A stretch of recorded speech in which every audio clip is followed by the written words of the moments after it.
Justement, Oui, est-ce que vous êtes en train de dire qu'une femme ne suffirait pas à un homme? Non, je ne pense pas.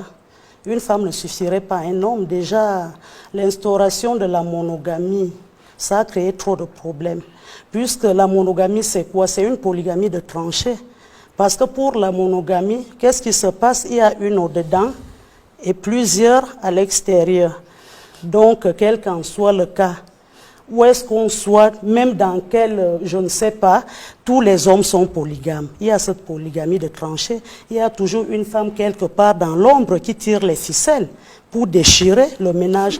Alors que si au départ, on avait accepté la polygamie, qu'est-ce que le mari ferait? S'il est amoureux d'une femme et qu'il pense qu'il peut la prendre pour épouse, ça serait mieux de la ramener à la maison. Et puis les différentes femmes, comme je l'ai dit au départ, les chefs de département, les chefs de structure, chacun aurait des rôles spécifiques.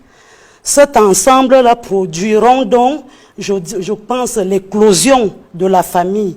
La famille serait rehaussée et il y aura même moins de problèmes. Parce que qu'est-ce qui se passe? Ces femmes au dehors, c'est la conséquence de cette monogamie qui voudrait qu'une dedans, plusieurs à l'extérieur. Et la polygamie de tranchées, avec tout ce que ça comporte, les femmes à l'extérieur ne restent pas là impassibles.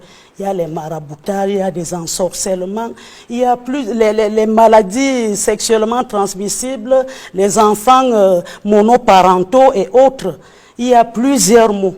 Donc, c'est dû au fait que la femme veut être dans un foyer monogame, oubliant qu'elle aussi, elle reçoit des chocs par rapport à tout cela.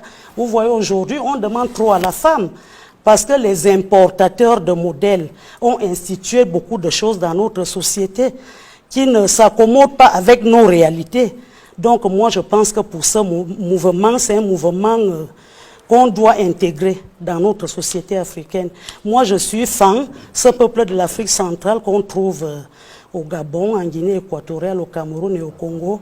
Oui. Nos ancêtres, depuis la création, nos ancêtres ont trouvé la nature et ils ont quitté cette nature, la nature est restée imperturbable. Bon, quand ça ne va plus, je crois qu'il faut regarder dans le rétroviseur, faire une marche en arrière. Moi, je pense que ce serait mieux que nous soyons tolérantes, nous les femmes, laisser nos maris prendre d'autres épouses.